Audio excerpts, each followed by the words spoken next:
स्वागत है आप सभी का। आशा करते हैं कि आप सभी स्वस्थ और कुशल होंगे।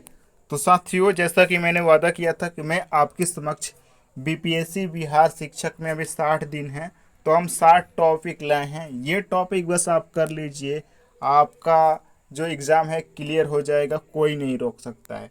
तो वीडियोस को अंत तक देखिएगा। अच्छा लगे तो लाइक शेयर एंड सब्सक्राइब कीजिएगा, क्योंकि बहुत ही रिसर्च करके मैंने ये टॉपिक लाया है प्रीवियस ईयर क्वेश्चन को देखकर, और अभी जो करंट में सवाल चल रहे हैं उसको देखकर मैं ये वीडियो बना रहा हूँ। तो आप अंत तक देखिए। 60 दिन और 60 टॉपिक, ठीक है। तो स्टार्ट करते हैं आज का हम सेशन। पहले हम देखते हैं इतिहास। इतिहास के कौन टॉपिक महत्वपूर्ण हो सकते हैं, स्टार्ट करते हैं। पहले हम प्राचीन इतिहास से स्टार्ट करते हैं। प्राचीन इतिहास में हड़प्पा सभ्यता मोस्ट इम्पोर्टेंट है। मोहनजोदड़ो कौन सी नदी के किनारे बसे हैं, तो वो मोस्ट इम्पोर्टेंट है। धार्मिक आंदोलन जो भी हुए थे, जैसे कि बुद्ध धर्म हो गया, जैन धर्म हो गया, ठीक है। पहला बौद्ध संगति कहाँ हुआ, दूसरा बौद्ध संगति कहाँ हुआ, तो वो सारे को जो क्वेश्चन है मोस्ट इम्पोर्टेंट है। उसके बाद मौर्य वंश, गुप्त वंश और हर्षवर्धन का जो काल आता है वो मोस्ट इम्पोर्टेंट है साथियों, ठीक है। उसके बाद महत्वपूर्ण जो यात्री आते हैं, जैसे कि फाहियान हो गया, हियोनसोंग हो गया, मेगाथिनीज हो गए, तो वो मस्ट इम्पोर्टेंट है, ठीक है। और धर्मपाल ने जो नालंदा विश्वविद्यालय बनाया था, वो भी मोस्ट इम्पोर्टेंट है। अब आइए देख लेते हैं मध्यकालीन भारत के कौन से टॉपिक मोस्ट इम्पोर्टेंट हो सकते हैं। तो वो हो सकते हैं राजपूत, चोला, पांडे जो वंश हो, साउथ में जो चोल चेर पांडे वंश थे वो इम्पोर्टेंट है। दिल्ली सल्तनत मोस्ट इम्पोर्टेंट हो जाता है आपके लिए, और विजयनगर एम्पायर, ठीक है। उसके बाद मुगल काल में भी बाबर, अकबर, शेर शाह, इल्तुतमिश, बलबन, अलाउद्दीन खिलजी, मोहम्मद तुगलक और फिरोज शाह तुगलक, ये जो हैं वो आप बस इतना लोगों को कर लीजिए, आपका मिडिवल इंडिया का काम हो जाएगा साथियों, ठीक है। तो नेक्स्ट है मराठा। मराठा भी मोस्ट इम्पोर्टेंट है। तो ये मध्यकालीन भारत का हो गया। आइए अब आधुनिक भारत का देख लेते हैं को टॉपिक। तो कंपनी और उनके आगमन, ईस्ट इंडिया कंपनी कब आई, डेनिस कब आए, फ्रेंच कब आए, तो वो मोस्ट इम्पोर्टेंट है। और किसके दरबार में कौन से यात्री भेजे गए वो इम्पोर्टेंट है, ठीक है। महत्वपूर्ण जो युद्ध हुआ उनके, जैसे कि first battle of Panipat, Anglo Sikh war, Anglo Maratha war, वो मोस्ट इम्पोर्टेंट है। कांग्रेस के महत्वपूर्ण सम्मेलन जो हो गए वो मोस्ट इम्पोर्टेंट है। गांधी युग, गांधी के जो युग हैं, गांधी के जो 1915 के बाद जो भी घटनाएं हुए हैं, जैसे कि रोलेक्ट हो गया, सिविल डिसोबीडियंस मूवमेंट हो गया, सविनय अवज्ञा आंदोलन, गांधी इरविन पैक्ट हो गया, तो वो मोस्ट इम्पोर्टेंट है। महत्वपूर्ण सभाएं और गठन, जैसे कि आत्मीय सभा का गठन कब हुआ, परमहंस जो गठन कब हुआ, तो वो मोस्ट इम्पोर्टेंट हो जाता है। गवर्नर जनरल, किसके शासनकाल में, कौन से गवर्नर के शासनकाल में कौन सी घटनाएं होती हैं, तो वो मोस्ट इम्पोर्टेंट है। 1857 की क्रांति मोस्ट इम्पोर्टेंट है। महत्वपूर्ण दिनांक, जैसे कि चौरी चौरी घटना कब होता है, ठीक है। जालियांवाला बाग का एग्जैक्ट डेट पूछ देता है। बक्सर का युद्ध जब होता है उसका एग्जैक्ट डेट पूछ हो जाते हैं। यात्री और उनकी आगमन इसमें भी मोस्ट इम्पोर्टेंट हो जाते हैं। अब आइए हम विज्ञान के देख लेते हैं कि विज्ञान में कौन से टॉपिक महत्वपूर्ण है हमारे लिए। पहले हम फिजिक्स का देखेंगे। तो इकाई और ऐसा यूनिट मोस्ट इम्पोर्टेंट है। कार्य, ऊर्जा और बल मोस्ट इम्पोर्टेंट है। ऊष्मा और प्रकाश मोस्ट इम्पोर्टेंट है। करंट, मैग्नेट और यंत्र, जो भी यंत्र से हम मापते हैं वो मोस्ट इम्पोर्टेंट है, ठीक है। अब आइए केमिस्ट्री का देख लेते हैं। इसमें एटम मोस्ट इम्पोर्टेंट है, पीरियोडिक टेबल, उसके बाद ऑक्सीकरण और अवकरण, ठीक है, जो रिडॉक्स रिएक्शन होता है। अम्ल, क्षार और लवण मोस्ट इम्पोर्टेंट है। पीएच स्केल मोस्ट इम्पोर्टेंट है। महत्वपूर्ण खनिज, जो भी खनिज निकलते हैं, जैसे कि अल्मुनियम किसका अयस्क हो गया, ठीक है। आयरन का अयस्क, जैसे कि हेमेटाइट होता है, ऐसे मोस्ट इम्पोर्टेंट है। जो भी रासायनिक प्रक्रियाएं होती हैं और केमिकल फार्मूला भी साथियों आप ज़रूरी देख कर जाएँ, ठीक है। अब आइए बायोलॉजी का देख लेते हैं। बायोलॉजी में वर्गीकरण, सेल जो होता है, जैसे सेल के स्टडी को क्या कहते हैं, तो जो भी स्टडी होते हैं, जैसे कि फ्रूट्स के स्टडी को क्या कहते हैं, तो वो मोस्ट इम्पोर्टेंट हो जाता है। फोटोसिंथेसिस और क्लोरोफिल मोस्ट इम्पोर्टेंट हो जाता है।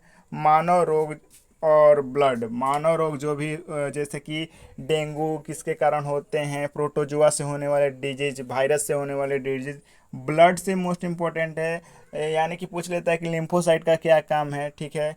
तो वो मोस्ट इम्पोर्टेंट है। विटामिन, कार्बोहाइड्रेट, प्रोटीन और इनके कमी से होने वाले रोग, जो भी विटामिन्स होते हैं, प्रोटीन्स होते हैं, उनके कमी से होने वाले रोग पूछ लिए जाते हैं। जंतु और पादप कोशिका पूछे जाते हैं, जैसे कि माइटोकॉन्ड्रिया का क्या काम है, क्लोरोप्लास्ट का क्या काम है।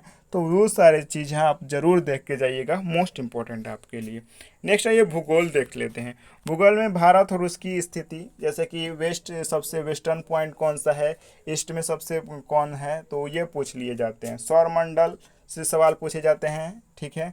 भूकंप मापने वाले कौन स्केल होते हैं, भूकंप कैसे आते हैं, ऐसे सवाल पूछे जाते हैं। राष्ट्रीय उद्यान और वन्यजीव अभ्यारण्य मोस्ट इम्पोर्टेंट है, ये जरूर ही आएगा। महत्वपूर्ण दर्रे और जल संधियाँ, ठीक है। नदियाँ और बांध मोस्ट इम्पोर्टेंट है। चट्टानें, जैसे कि आग्नेय चट्टान हो गए, मेटामॉर्फिक हो गए, तो ये मोस्ट इम्पोर्टेंट। वायुमंडल, वायुमंडल में स्ट्रोटोस्फीयर, ट्रोपोस्फीयर जो होते हैं, उससे सवाल पूछे जाते हैं। फॉरेस्ट रिपोर्ट से भी सवाल देखे गए हैं। नेक्स्ट है ये पॉलिटी में देख लेते हैं। पॉलिटी में अनुच्छेद और संविधान संशोधन मोस्ट इम्पोर्टेंट है आपका। उसके बाद विभिन्न देशों से लिए गए, जो जैसे कि डीपीएसपी कहाँ से लिया गया है, फंडामेंटल राइट्स कहाँ से लिए हैं, तो वो जो है मोस्ट इम्पोर्टेंट है। राष्ट्रपति, उपराष्ट्रपति, महान न्यायवादी मोस्ट इम्पोर्टेंट हो जाते हैं, ठीक है। राज्यपाल और उनकी शक्तियाँ मोस्ट इम्पोर्टेंट हो जाती है। पंचायती राज सिस्टम, केंद्र और राज्यों के बीच में जो संबंध होते हैं वो मोस्ट इम्पोर्टेंट हो जाते हैं। प्रस्तावना और इलेक्शन भी मोस्ट इम्पोर्टेंट हो जाते हैं। अब आइए इकोनॉमी में देख लेते हैं। मुद्रास्फीति, राष्ट्रीय आय मोस्ट इम्पोर्टेंट है। CRR, SLR, repo rate, reverse repo rate, bank rate, और जो भी थ्योरी दिए हैं, जैसे कि एडम स्मिथ ने जो थ्योरी दिए हैं, वो मोस्ट इम्पोर्टेंट है। नेक्स्ट है मोस्ट इम्पोर्टेंट, इसमें पंचवर्षीय योजनाएं से हमेशा सवाल पूछे जाते हैं, तो आप इसे जरूर ही करके जाएं। आइए बिहार स्पेशल से देख लेते हैं। तो बिहार स्पेशल से बिहार का इतिहास पूछे जाते हैं, बिहार का भूगोल पूछे जाते हैं। बिहार का जो भी करंट अफेयर्स है मोस्ट इम्पोर्टेंट हो सकता है आपके लिए। महत्वपूर्ण बिहार सरकार की योजनाएं मोस्ट इम्पोर्टेंट हो जाएगी। आइए करंट अफेयर्स के टॉपिक देख लेते हैं, क्योंकि current affair play a major role, बहुत ही मेजर रोल निभाता है। तो सरकार की योजनाएं, आगामी लक्ष्य, जैसे कि मलेरिया इरेडिकेशन का सरकार का क्या लक्ष्य है, मलेरिया उन्मूलन का क्या लक्ष्य है। बजट से सवाल पूछे जाएंगे। महत्वपूर्ण युद्ध अभ्यास मोस्ट इम्पोर्टेंट है। सूचकांक हो गया, सरकार की योजनाएं हो गए, ठीक है। महत्वपूर्ण पुस्तक और उनके लेखक, ये मोस्ट इम्पोर्टेंट हो जाते हैं। महत्वपूर्ण बैठक, ये मोस्ट इम्पोर्टेंट हो जाते हैं, जैसे कि G20 का आयोजन इस बार भारत में होने वाला है, तो वैसे ही मोस्ट इम्पोर्टेंट हुए। आए हुए तूफान, क्योंकि इस बार तूफान बिपोर जो आया था, तो उससे तूफान से रिलेटेड क्वेश्चन बन सकते हैं। इसरो और DRDO द्वारा चलाए गए अभियान, और जो भी IIT जैसे डेवलप करती है कोई प्लान्स, तो वो इम्पोर्टेंट हो जाते हैं। भारत के में प्रमुख नियुक्तियाँ जो हो गई, अवार्ड्स में ऑस्कर, आईफा अवार्ड हो गए, ये मोस्ट इम्पोर्टेंट हो गया है। चर्चित निधन, खेल से सवाल पूछे जाते हैं, जैसे कि विंबलडन हो गया और ऑस्ट्रेलियन ओपन हो गया। खेल से जैसे कि क्रिकेट से पूछ लेंगे सवाल कि IPL कौन जीता, ऐसे सवाल पूछे जाते हैं। प्रमुख पहल, सरकार की प्रमुख पहल जो चल रही हैं, उससे सवाल आते हैं। और मिसलेनियस से देख लेते हैं, भारत में सबसे छोटा सबसे बड़ा, इससे सवाल पूछे जाते हैं। भारत में प्रथम जो भी चीज़ें होती हैं उससे सवाल पूछे जाते हैं। भारत में चर्चा में रहने वाली प्रमुख जो घटनाएं हैं, उन पे भी आप प्रकाश डालते रहिएगा, ठीक है। तो इन सभी का हम आपको तैयारी भी कराएंगे। अभी हमारा जो यूट्यूब पर सेशन चल रहा है, हर दिन हमारा टॉपिक चलता है, उसमें 1 से 2 नंबर के सवाल पूछे ही जाते हैं, वैसे ही हम टॉपिक लेते हैं। तो आप उस टॉपिक को ज़रूर देखें। वीडियोज अच्छा लगे तो उसे लाइक करें, शेयर करें, और चैनल पर नए हों तो सब्सक्राइब करना ज़रूर ज़रूर ज़रूर करें, ठीक है। तो धन्यवाद आप सभी का। जय हिंद, जय भारत। पढ़ते रहें, आगे बढ़ते रहें, और आप हमेशा ईश्वर से कामना करते हैं कि अपने लक्ष्य को आप प्राप्त करते रहें, क्योंकि आप सभी हमारे परिवार के तरह हैं, ठीक है। आपका मेहनत और हमारी थोड़ी सी आपकी हेल्प, वो ज़रूरी है। एंजॉय करिए, पढ़िए। Love you all. जय हिंद, जय Bharat. Thank you. Let's good.